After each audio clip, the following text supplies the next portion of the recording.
Hey mga bro, welcome back to the channel. Ang Chinese man tanker na hinold ng Philippine Coast Guard simula noong May 15 ay ngayon ay tinuturing ng Vessel of Interest ng National Intelligence Coordinating Agency, NICA. Ang mga kaganapan na ito ay talagang interesting, kaya samahan nyo akong pag-usapan ito ng mas malalim. Ang Philippine Coast Guard ay nagdetain ng Mount Hyperline 988 sa Zambales matapos matuklasan na kulang ang papeles ng 7 nitong Chinese crew at ang kanilang kapitan. Parang mga bro, ito ay isang klasikong halimbawa ng nahuli sa akto.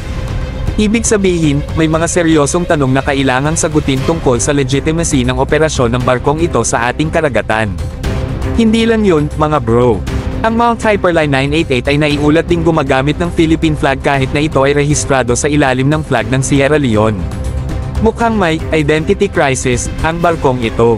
Ibig sabihin, meron talagang something fishy na nangyayari dito. Kaya hindi nakakapagtaka na ang NICA ay ngayon ay interesado na sa barkong ito para sa mas malalim na investigasyon. Base sa initial information na natanggap ng PCG, ang barko ay na-acquire na raw ng isang local company. Mukhang may twist pa sa storya, mga bro.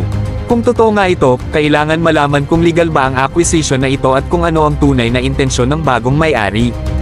Importante na maging malinaw ang lahat para sa kaligtasan at kapakanan ng ating bansa. Patuloy tayong magbabantay at mag-uulat ng mga updates tungkol sa kasong ito.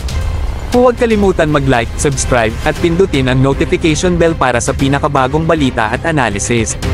Hanggang sa muli, stay informed and stay secure.